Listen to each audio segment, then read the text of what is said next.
ఒకప్పటి నుండి ఒక చిట్టి గ్రామముంది మరిగూడెం. ఆ గ్రామంలో బన్నీ అనే 7 ఏళ్ల పిల్లాడు జీవిస్తుంటాడు.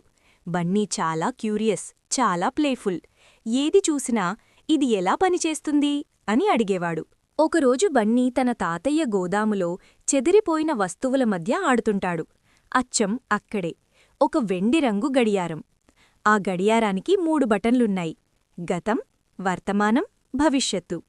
బన్నీ ఆశ్చర్యంతో, అయ్యో, ఇదేదో జాదూ గడియారంలాగుంది అన్నాడు. అతను పొరపాటున గతం బటన్ నొక్కేస్తాడు. బన్నీ చుట్టూ ఉన్న ప్రపంచం అల్లకల్లోలమై తిరుగుతుంది. కళ్ళు తెరిచినప్పుడు అతను చాలా చాలా పాతకాలంలో ఉన్నాడు.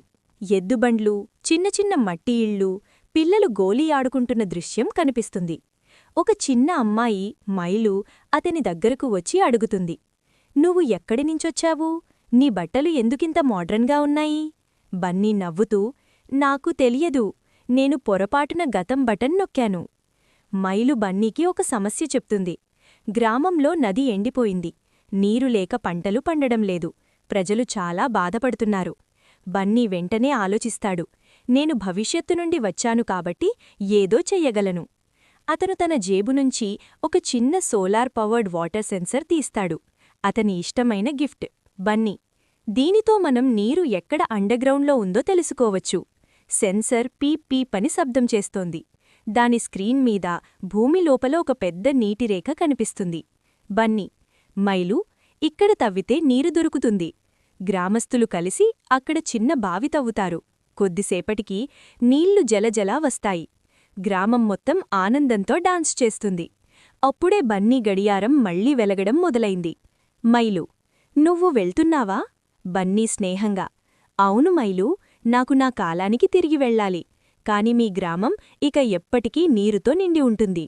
బన్నీ వర్తమానం బటన్ నొక్కుతాడు. ఆకాశం రంగులు తిరుగుతూ బన్నీ తన గోదాములోకి తిరిగి వస్తాడు. బన్నీ ఆ రోజు ఒక విషయం అర్థం చేసుకున్నాడు. పాతకాలంలో ఉన్నవాళ్లు కూడా మనలా తెలివి మనపూర్వకంగా కష్టపడి జీవించేవారు. సహాయమంటే చిన్న పరికరాలకే కాదు, మన మంచి మనస్సుక్కూడా ఉంది. అతను గడియారాన్ని తాతయ్యకు ఇచ్చి చెప్పాడు, తాతయ్య, ఈ గడియారం చాలా స్పెషల్.